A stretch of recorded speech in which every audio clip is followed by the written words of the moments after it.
Introducing the all-new Corolla.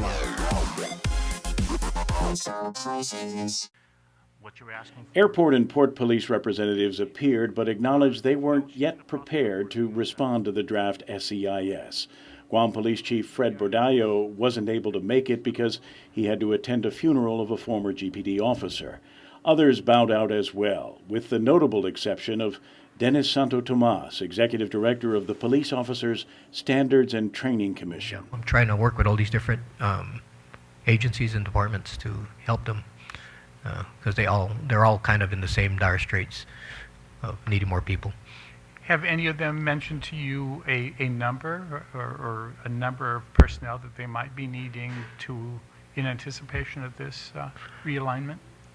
Not yet, but I can certainly work with them and get more tangible figures from each of them. Santo Tomas scoured the draft SEIS for issues related to law enforcement, calling attention to the social impact on Guam of an increased military and non-native population. So there is a potential for social friction due to more military personnel and more on-island civilian migrants.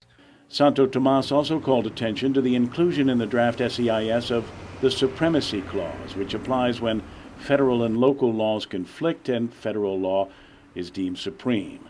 A clause that created headaches, he said, when he was Customs Director. We used to argue a lot with, and I bring this up to you, Senators, because this is important, because I brought this up before when I was Customs Director, and we were having problems with boarding ships and airplanes and clearing them, and we were being given a hard time, so I had to bring it up to then Senator Judy Gutherts to help fight this battle. And again, I have a problem with that supremacy clause. I'm just bringing it to your attention.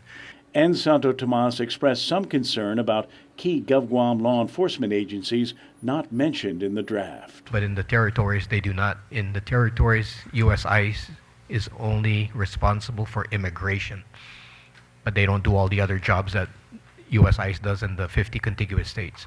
So with that said, U.S.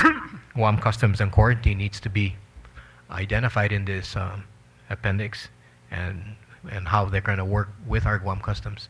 Likewise, they make no mention of our airport police, our port police, and those are other key elements of our law enforcement community out here that need to be identified and how they're going to work with them.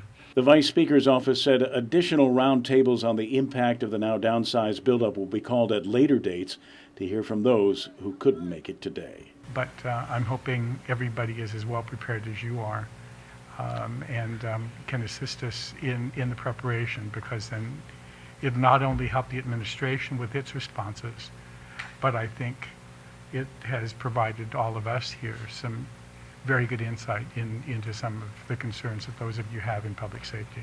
Kevin Kerrigan, PNC News.